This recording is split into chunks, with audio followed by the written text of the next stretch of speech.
Yo, and you know the yo. If I'm welcome back again to another video, I same how to be the same thing. My leg. So guys, today's video we're talking about okay, 5 major ways of how to actually pay your tuition fee from outside Nigeria. And then I'm sure there have been videos in one spot.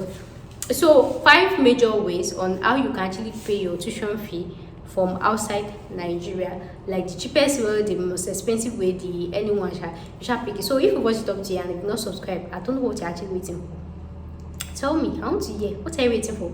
Make sure you click the subscribe button, the notification bell, so that anytime I post any video like this, you'll be like one of the first to get notified. Now still news you on the year. Now still news you on the. Anyways, let's get started.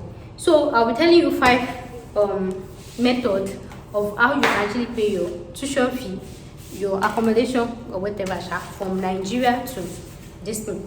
So guys, I actually have a video that I made. I don't know which one I'll be posting first. I talked about cheapest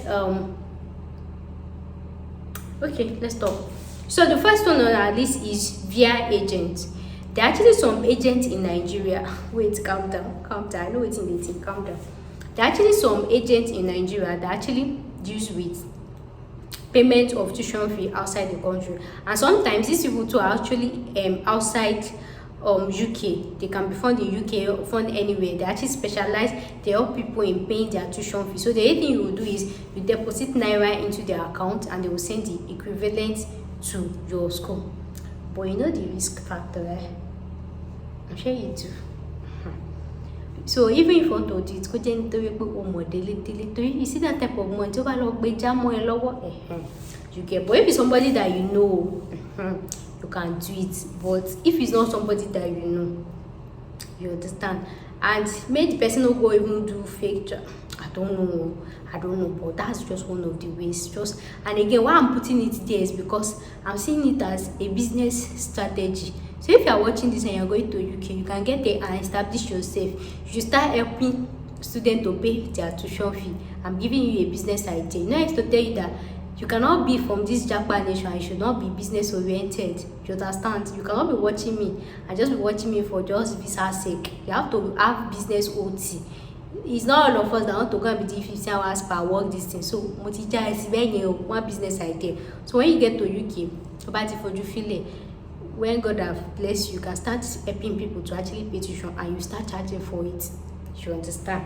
So the next on my list is e-form A. This one is quite popular and that's one of the oldest form.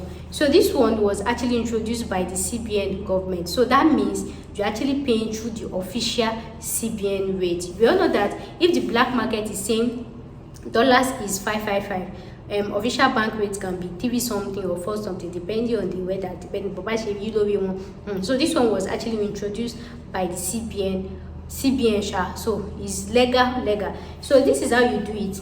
So this form A, right, you'll be doing it in a bank. So that's what I wanted to say. And then the bank you'll be doing actually matters. Like when you're actually going to the bank, regardless of the bank that you are going to, right, you'll be holding your conditional offer letter, your international passport. Be listening, your conditional offer letter, international passport, your school account details, and the code. They used to have one Swift code like that here, the code, and then your WAEC result. If you're going for undergraduate, you hold your WAEC result. If you're going for masters, you hold your masters. If you're going for masters, you hold your BSc certificate. If you're going for PhD, you hold your master's certificate. So then you actually, so when you now get to the bank, right, you would have deposited the money in the bank, of course, in the your account. So when you now get to the bank, you actually write all this written instruction. They will tell you how to write it. I authorize so bank to debit this amount of this importation of mine, just like normal written instruction. And then after that, they will actually give you the form. So when you actually get to the bank, right, make sure to go with all these documents. When you actually, and again, it's photocopy or submit the original, but then you can actually hold the original in case they ask but make sure you submit your photo. And if they can give them your passport, you travel with your nose. As I was saying, so you submit the photocopy, but you might just want to add just hold the original, because sometimes in Nigerian bank they can tell you that we did not trust you. Sha hold the original and sha or submit photo. Match a mistake, you submit photocopy. So when you now get there, you tell them you approach anybody there, then you want to do form A. They will direct you. They maybe depending on the bank, depending on the branch you're going, they used to have some special room for form A, or they will tell you, they will direct you. So you do all these things, and aside what I'm telling you, still ask them more. Different bank, they have different. They should not go and say why you ask them. Don't come and say it's actually they miss you. But I'm just telling you what to expect, just in case somebody is telling you the wrong thing. Make sure they are talking to the right person. I hope you understand that. So make sure you have enough money in your account, and then you fill the form, you write all the details, normal this thing, and then you submit it, and then they will debit your account. So how long does this take? It can actually take from 24 hours to 2 weeks to 1 month. So I have a video that is actually coming up on this channel where I talked about 11 Nigerian banks that you should actually patronize for your international bank transfer that will make it faster. Because in some scenario, like I talked about your conditional offer letter, some universities can give you 2 weeks for you to pay for your tuition fee. They can give you 1 week, they can give you 1 month, they can give you any duration. So imagine you go and do that form A in a bank that used to take 2 months. So you're able to lose admission in here. I know that UK admission, now hush hot cake, they will just roll you over to the next distance. So what they say, they will not see you. So make sure to stay tuned for that video. Make sure to stay subscribed. So whichever bank you're using actually matters, and yeah, it actually matters, so that they can actually do your transfer faster. So that one is about e-form A. Then the next one is through NAIRA bank transfer. So this one is, if you have NAIRA bank transfer, you just transfer directly to the school. But I feel like this one is kind of restricted, depending. Maybe if you have like a Visa account, Visa NAIRA account, you might be able to do it, but I really doubt in a slim budget. So depending on the type of account you have with your bank, they used to have one special type of account that you can do direct, but it's always very faint for you to do it. So the next, thank you for only generator offering.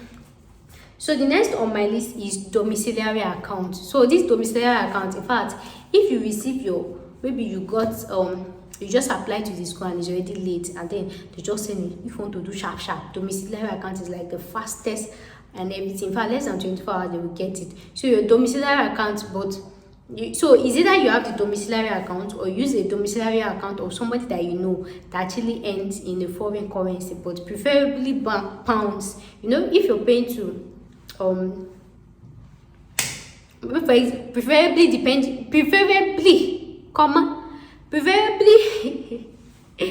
preferably, right? Use the country's currency. For example, if you're paying tuition fee for UK, your domiciliary account should be in pounds, so that it could just be the same. If you're paying in dollars, your domiciliary account should be dollar, but it does not mean you can still use dollar, but consult because of that conversion rate. They should not can take too much, but it does not mean anything. But I'm just saying that if you see pounds to pounds, excuse me, if you see a pounds bank domiciliary account, is not bad. But if it's dollar, no lobby, it's not bad. But console pounds okay. Since it's pounds to pounds transfer, there will not be arguments. You charge me more than you understand. More console, but it's nothing bad.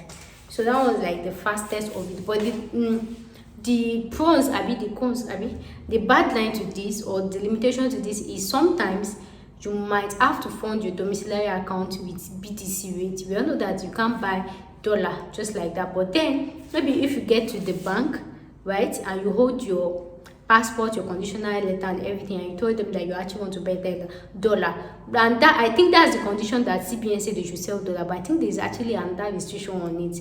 Anyways, whatever I'm saying, make sure to call your bank officer, call your bank account, that how much dollar can you buy. And I think that one gun is just for PTA. They not include it for payment of tuition. So sometimes you might have to just go and buy BDC rate. So instead of buying that BDC rate, she will post share for me, but more concern you in case the thing has auto close. But then first ask your bank if they can actually sell you dollars for that amount of tuition deposit you want to do. So that one will be better. But if they say they can't sell you, then you have to go and buy it from Aboki. Better you go and queue and go and do Form A.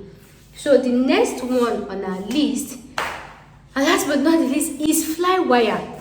Most people do not actually know about this. It's not so popular. The only one people know about is Form A. So Flywire is more like an intermediary. I'm not saying intermediary, like Ofarakpe Form A, because they work in hand together. Sometimes this Form A can actually take time. Like I explained to you, like depending on the bank. That's why I said I'm talking about the video. Depending on the bank. So sometimes it can take time, but some banks it might be faster. So Flywire is more like an alternative. It's not really alternative because you still use it together. So this is how you have like 4 ways of actually using this Flywire. The first one is you actually generate the Flywire invoice. You generate the invoice from your school. One, you generate the invoice from your school. Then the next one is if there's no way you can generate from your school, that's when you send an email to your school that let them send you their Flywire link. So you just click it and follow the normal English instruction. So the third one is follow the normal English instruction. And then the third one is you just go on Google, you just create a Flywire account, right? And then you fill your normal details, your name, your email, your anything. And then when you actually fill it, they will ask you the country and everything. Then when they ask you, they will actually ask the name of your school. So just keep scrolling, you will see the name of your school. And if you not see the name of your school, that means your school is not eligible for Flywire or something. But then if you not see the name of your school, then you should send them an email that you try to pay through Flywire, that you do not see them. Kilo share, kilo sub. But I think most people, there are some schools that you will not find in that Flywire. Maybe they don't have account with Flywire. So if your school actually have account with Flywire, so you just open the Flywire account, you actually select the school you want to pay the tuition fee for, and then the next thing is make sure to select bank transfer. Bank transfer. So after that, when you select bank transfer, then you now scroll down. When you select bank transfer, they will ask you the currency you want to pay. Don't be tempted to pay in NAIRA. If you pay in NAIRA, it will actually be higher. I don't know, I've not confirmed this. If you pay in NAIRA, I feel like pay, because somehow, right, that Flywire, somehow, I've not confirmed it though, I don't know, that Flywire somehow is looking like BDC rate. Please, if you know you've used it before, make sure to leave in the comment section so that other people can learn.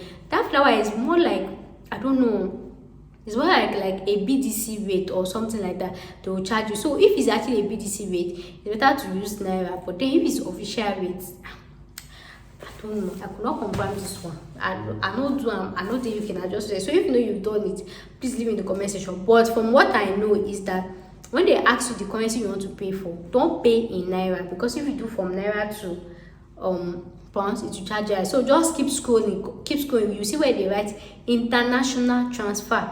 Just click on international transfer and up to pay in pounds. And yes, I feel like that will even be cheaper, because if you pay in that currency, better. If your bank is charging you, they'll just do direct conversion than for you to pay in this. Because the thing is, when they ask you that, when you click bank transfer, so they will tell you which method of payment you want to see. You will see NAIRA there. So you feel like the NAIRA is cheaper. Yeah, whereas in the pounds, it's somehow higher. So click the pounds to actually pay in pounds, right? You understand? So make sure to pay in pounds. Then after that, when you click it, you follow normal form description, then they will actually generate an invoice for you or a receipt. They will send it to your email. So when you actually get the receipt, that's when you now go back to number 2 that I talked about, the Form A. So all the details that they give in that receipt, that is what you're going to fill in your Form A. And this transaction, they're just going to charge you for £18. You know that Form A, instead of filling normal details, right? Do you understand? So in your Form A, so instead of the direct account number of the school, you're just going to put that reference number that they generated for you. So it's going to like make it very, very fast, extremely fast. So if you are not sure of what to fill, when you actually get to the bank, talk to the bank people. They should tell you what to do, right? But then, so whatever details you see, if you can read English, you're going to UK. What did this say? Just fill it in the form. So actually make it faster. So in all of you, don't forget to actually keep your receipts, even for the Form A. Don't forget to keep your receipts. You know that this thing is actually like, it's something you do in physical. If you say, I did transfer receipt theater, So they'll actually give like a teller or a receipt or anything. So far, that will bring us to the end of today's video, and if you enjoy it, make sure to click the subscribe button, and I'll see you in my next video. Thanks for watching. Bye. Let me for thumbnail. I'm tired.